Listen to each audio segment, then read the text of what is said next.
Hi అండి, అందరికీ నమస్తే. అందరూ బాగుండాలి, అందులో నేను ఉండాలి. చూడండి, తనూజ మాధురి వచ్చిన కొత్తలో ఈవిడెవరు ఇంత ర్యాష్గా మాట్లాడి కమాండ్గా మాట్లాడి డిమాండ్ చేద్దంట అన్నిటికీ.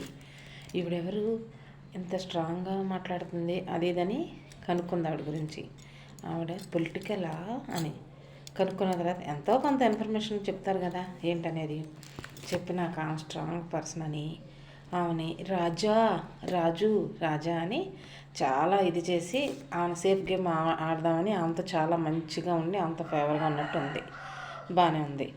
ఆవిడతో మంచిగానే ఉంటూ ఇక్కడ మాధురి ఏం చేసింది, 2 చేతులు కలిస్తేనే సౌండ్ వస్తుంది, లేకపోతే రాదు అని స్టేట్మెంట్ ఇచ్చింది చాటుగా.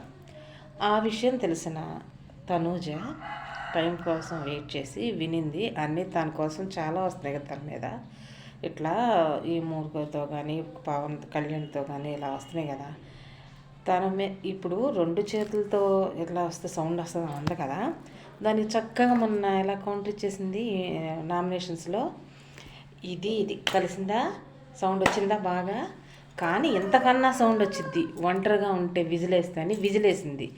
ఎప్పుడైనా సరే పర్సనల్స్కి వస్తే, పర్సనల్గా అటాక్ చేస్తే అలాంటి రిప్లై ఉండాలి ఎప్పుడైనా సరే.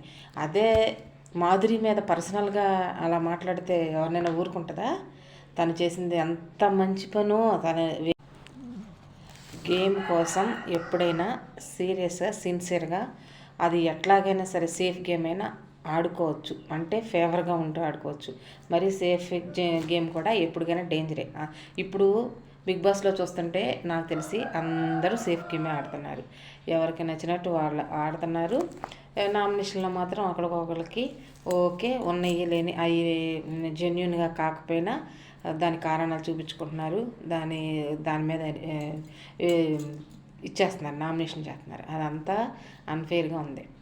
కానీ ఒక శ్రీజ మళ్ళీ ఎప్పుడైనా సరే మీరు అంతకుముందైనా వాగితే వాగి ఉండొచ్చు, ఒక మాటకి ఓ అని ఏదో అన్నిటి మీద ఇది అవ్వచ్చు.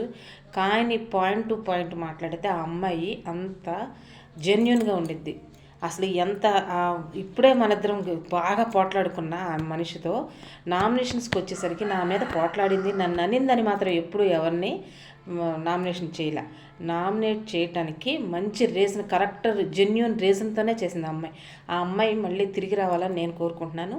మీరు కోరుకుంటే లైక్ చేయండి, షేర్ చేయండి, సబ్స్క్రైబ్ చేయండి. ప్లీజ్ అండి, సబ్స్క్రైబ్ చేసుకోండి. Thank you.